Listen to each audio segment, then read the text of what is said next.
one new poll shows a three-way tie for the Democratic frontrunners. Another may contradict that notion. We'll talk about both. And also the candidate from New Jersey maybe isn't doing so hot in his own home state. Who could have predicted that? Team Rising is here, and they have this handled. Will Jawando is a Democratic strategist, council member at large in Montgomery County, Maryland, and Marissa Martinez is a Republican strategist. She previously served as political director for Governor Charlie Baker's re-election campaign.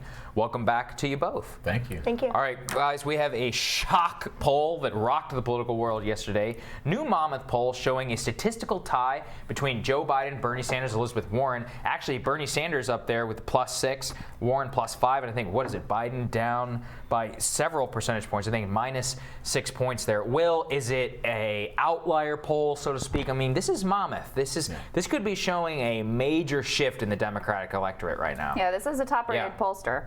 Yeah, no, it's definitely a solid poll. I think what it shows is something I've been thinking about for a while, is that Vice President Biden's numbers are soft. Yeah. I mean, it's a name ID. People like him. His favorability is still high, but that as people get more in tune to what's happening and start paying more attention, those numbers can move. And that's what you saw here. You saw a lot go to Biden and Sanders, and then you even saw some of the other candidates get a little boost. Yeah, I mean, most other candidates were fairly stable. What's interesting to me also, Marissa, is that as Biden falls, I mean, look, he's the centrist. He's the leading centrist in the race. But as his numbers fall, people aren't going looking for another centrist. They're going to Bernie, and they're going to Elizabeth Warren. Correct. And I think what's interesting about this poll in particular is that Medicare for All is still the top leading issue. But at the same time, when surveyed, they asked individuals, what does Medicare for All mean for you? And 53% actually said, well, to me, Medicare for All means an option to opt into Medicare for All and to still keep your private insurance. Yeah. And only 22% actually said, no, I want Medicare for All to actually take over my private insurance. There was kind of something for everyone on Medicare for All. Interesting, though, that since Kamala Harris has backed away from her strong support of Medicare for All, it hasn't gone very well for her. But Will, in this poll, one of the more fascinating things is Biden has, of course, been buoyed by his strong support, in particular among African Americans, but voters of color in general. In this poll, we've been asking at this table, I've probably asked both of you, what is it going to take to shake African American voters off of Biden? 14-point drop in this particular poll among voters of color. Yeah, and again, I think oftentimes we like to take voters of color and separate them from Americans, but we saw like everybody else. They're seeing the same thing as everybody else. We saw it with Barack Obama when he won Iowa. Right. Before that, African Americans weren't with him. After he won, they were with him all the way. And I think you'll see that kind of shifting. People are watching the polls. They want to see what plans you have. They want to see what you're going to do. They want to see that you're up to the task. And that you're up to the task, right? Everyone wants a winner, and that's a universal. We should know. I mean, right. Morning Consult poll came out yesterday, shows Joe Biden at 33%, Biden at 20%, Elizabeth Warren at 15%. That's much more in line with what we'd seen before, but I think it still relatively says the same story. All of these things show a relative drop or sustainability for Joe Biden. Rise for Bernie Sanders, rise of Elizabeth Warren. What that really tells us is that people who peel off of Joe Biden are generally going to Bernie. That's not a surprise. We've seen it in the favorability ratings. He's their number 2 choice. At the same time, Kamala Harris, Pete Buttigieg, the upper middle class white liberal candidates, really are starting to drop all the support going to Elizabeth Warren. Yeah. I really think Crystal and everybody, I mean, I think this is a three-way race now. What do you think, Will?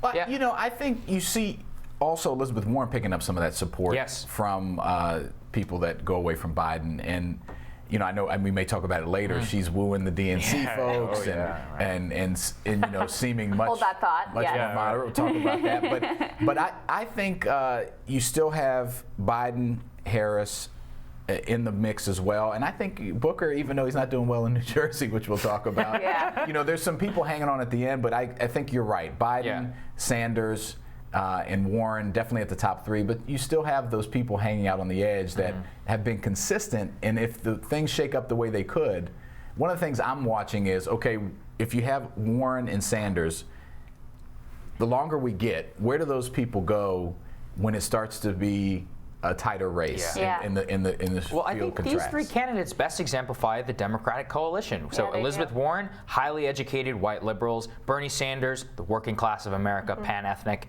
Joe Biden, basically old people and older people of color.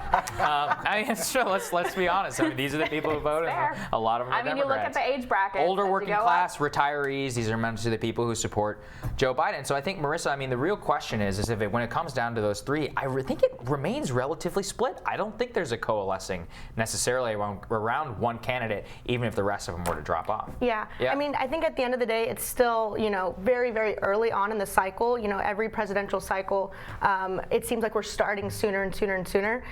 So at the same time, yes, there's no difference, but I think it's going to be really exciting to see what happens as each kind of candidate starts to separate themselves, whether it's Medicare for all or, abolishing ICE. I think at the end of the day, it's going to be really interesting to see who continues to get more progressive while still trying to stay, a true moderate. More Look, I said last week, I really think it's a three-way race at this point. I mean, because the people like these three candidates. They're not really looking for alternatives. There was this period that white liberals, essentially affluent white liberals, were kind of trying to figure out who they were going to go with. They liked Beto, and then they didn't know, maybe not. Then it was Mayor Pete. Then it was Kamala after her first good debate performance, and there really seems to be a coalescing right now around Elizabeth Warren. So I think these are our top three. And to that point, I mean, you brought up the New Jersey poll. I think this is the first polling we've gotten out of New Jersey in the Democratic primary. Cory Booker, native son, 5%. No, he's sixth in his own home 5%. state. And the case that's been made for him is like, oh, there's so many candidates. This is a talent guy. He is a very talented guy, right? Once people get to see him, once they hear from him more, there's going to be growth. There's going to be growth. These are the people that know him best. Well, the thing that's really hurting him, in addition to your home state, because that's brutal. that is Mayor brutal. Pete, 12%. That is brutal. I mean, it might not be as bad as De Blasio in New York. Right. True. There. But It's a close second. yeah, but I think he's really hurting in the early states. Even though he saw a bump, he's up to 4% in some polls. In the national numbers, he had fluctuated between 1% and 2%. Yeah. That's a good thing for him. But the fact that he just can't register in Iowa and he's not doing well in New Hampshire. Well, and gosh, Marissa, it's that's not really hard. It's not for a lack of campaign organization. No. He's got the money. I mean, when I was talking to folks on the ground in Iowa who I know, they said we see Cory Booker people more than anyone else. I mean, he's built out a real campaign. It's not that he's not there doing the stuff. It's just not catching on. Yeah, it's not picking up a lot of steam, and we've kind of highlighted this in previous conversations. But having that high name recognition does matter because Booker's not going to register in places like California, obviously, Nevada, even Florida. He's having a lot of trouble there because he can't even register in his home state. He's just too out of step with the electorate. I mean, his whole radical love, veganism, like there was this NBC Journal poll that came out this weekend that 43% of Americans are fundamentally angry at at the political system. Yeah. Radical love is not the answer there. I actually think radical love is okay. Marianne Williamson, she's seen hers is like radical love in order to take on the evil system. Right. That's true. Yeah, it's like, Yeah, I mean, I think there's a sense with Cory that that I think is a problem for some other candidates that he's running because he can. Yeah. Right. It's hard to put the you look at a Warren, you look at a Sanders, certainly. Even, Biden, it's also like, okay, well, this is what I have to do. Right. But with them, you really know what they're about, and I think these other candidates have struggled. Well, one thing to there. look at is we have the backup sweepstakes here. If you have two candidates of color that, you could put Julian Castro in there that are registering at all, or Senator Harris, Booker, and Julian, and the Democratic Party of this day and age, you're not going to have. I don't think you're going to have two white people on the ticket, and so there's also this. No one's running for vice president, but as well as they do, and Harris, I think, is best positioned in that sweepstakes if it's Sanders or Biden. We'll see. I don't think Biden's going to pick her up after what she did to him. People but we'll make up see. a lot. Everybody sit That's tight. fair. Everybody sit tight. We're going to have more Rising right after the quick break.